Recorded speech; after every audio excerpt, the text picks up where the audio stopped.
South African soldiers will be able to come back home after a vote to withdraw from Democratic Republic of Congo. Crime busts, fatal shootouts and ATM bombings. Another brutal day in South Africa. And if you're 5 and your mum eats your ice cream, what do? You call 10111. Hello, I'm Jane Dutton. This is Eyewitness News. At least 3,000 South African troops could be heading home soon. The SADC summit held in Harare, Zimbabwe today has resolved to terminate the mandate of its troops stationed in Democratic Republic of Congo. The South African Development Community Mission, known as SAMI DRC, was deployed in December 2023 to support the government there restore peace and security in the eastern part of the country. 16 soldiers died in January in the crossfire while fighting M23 rebels. The summit terminated the mandate of SAMI DRC and directed the beginning of a phased withdrawal of troops. The contingent includes troops from Malawi, South Africa and Tanzania. Cabinet says it believes it has a strong enough case against evangelical couple Shepherd and Mary Bushiri that will counter any appeal to prevent their extradition from Malawi to South Africa. Yesterday, Minister of Justice Mamoloko Kubai indicated that of the 13 charges presented by the state to the Malawi Magistrates Court, 10 were considered and deemed sufficient to warrant the Bushiri's prosecution. The couple skipped bail in 2020 and fled to Malawi after appearing in different courts on multiple charges, including rape, contravening finance laws and the Immigration Act. This ruling shows that no one can run away from the rule of law and also reaffirms the judicial independence, international cooperation and mutual trust between the South African and Malawian legal institutions. We are aware that the Bushiris have indicated their intention to appeal. However, we are confident that we have a strong case against them. And South Africa stands ready to collaborate with Interpol to coordinate their transfer and logistics to ensure that they are brought to South Africa to stand trial.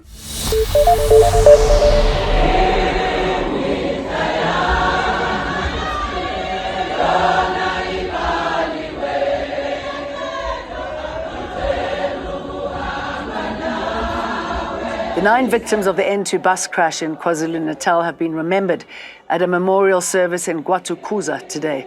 The group died when their bus's tyre reportedly burst on Sunday. All the victims were members of the 12 Apostle Church in Trinity, travelling from Richards Bay to Shakaskraal in northern KZN. We have done that as government because we have to organize this prayer, we have to organize this memorial service, and unfortunately we couldn't do the memorial or the mass because they are also going to be burying in different areas. So that is why we have to come today. Donald Trump might not want us, but the EU definitely does. European Union leaders have thrown their weight behind South Africa in the face of what they say is growing protectionism and economic threats. It comes just a week since the United States withdrew from South Africa's Just Energy Partnership. This all came out during the SA-EU summit today. The ANC says it is willing to engage parties outside of the Government of National Unity to pass the proposed national budget. Yesterday, Finance Minister Enoch Godongwana tabled the budget proposals before Parliament, which include a 1 percentage point increase to value-added tax over the next 2 financial years. The increase is the main issue of contention within the GNU, with the second largest party in the coalition, the DA, saying it won't support it in its current form.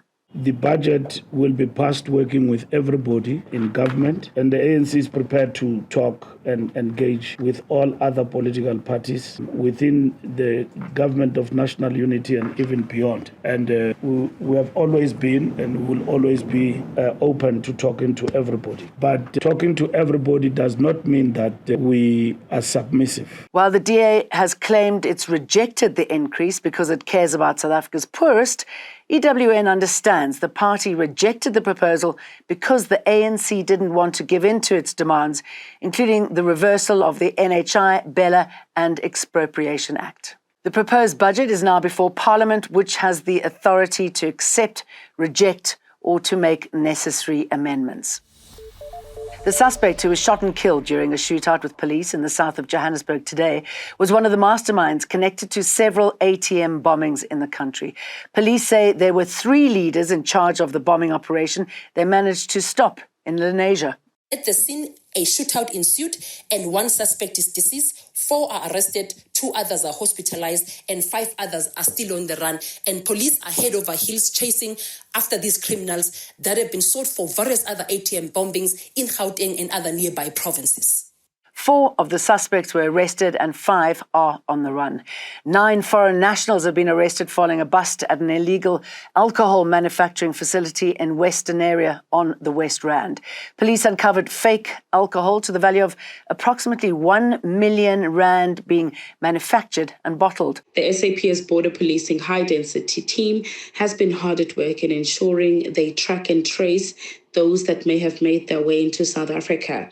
So on Tuesday, the suspected fugitive of justice was arrested at a car hire dealership in Sandton. Justice Minister Mamoloko Kubayi has given officials at Palm Ridge Magistrates Court until the end of business to secure and tidy up the room where GBV files are kept. She says the state of record keeping in the court is shocking. It's not what one can hide. These are weaknesses. These are confirmatory to what allegations are there. So we've agreed, at least with the room, I told them they have to sort it out before I leave. Kubayi has also called for cameras to be installed in the strong room where charge sheets are kept, amid allegations that the cleaners are sometimes bribed to steal documents. The testimony of one of the key witnesses in the Joslin Smith trial has been heard in the High Court in Saldanha Bay.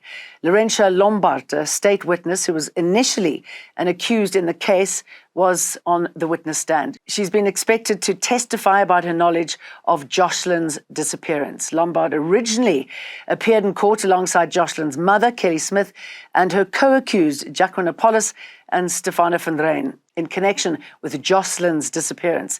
The case against her was withdrawn and she later became a Section 204 witness, which is a witness who is previously involved in the case and can be granted immunity by the court if they testify truthfully. Former accused Laurentia Lombard took the stand to testify today, briefly describing how she met Kelly Smith, Jacqueline Apollos and Stefano van Rijn.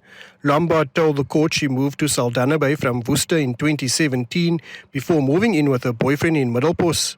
She says she met Smith and Apollos after she started using drugs and would often visit the couple at their shack where they would use drugs together. Lombard told the court on the day before Joslin disappeared she was on her way to Smith when she noticed a white bakkie parked near the shack. After experiencing difficulty in translating Lombard's responses from Afrikaans to English, Judge Nathan Erasmus adjourned the matter to tomorrow for the state to prepare new questions for Lombard. Carlo Peterson, Eyewitness News, Saldanha Bay. A United Nations investigation has today concluded that Israel carried out genocidal acts in Gaza through the systematic destruction of sexual and reproductive healthcare facilities.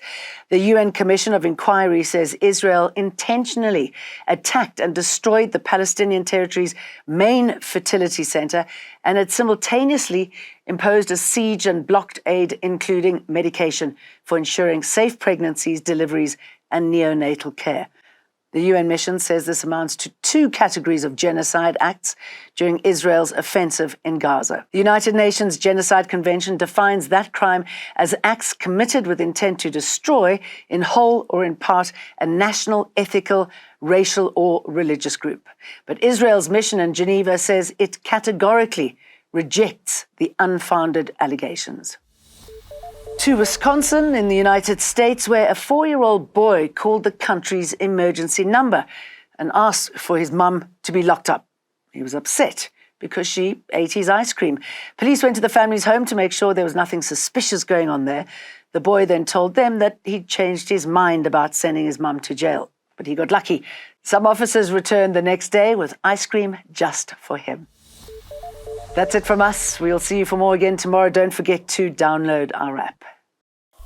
Eyewitness News, in touch, in tune, and independent. For the latest, log on to ewn.co.za or ewn.mobi.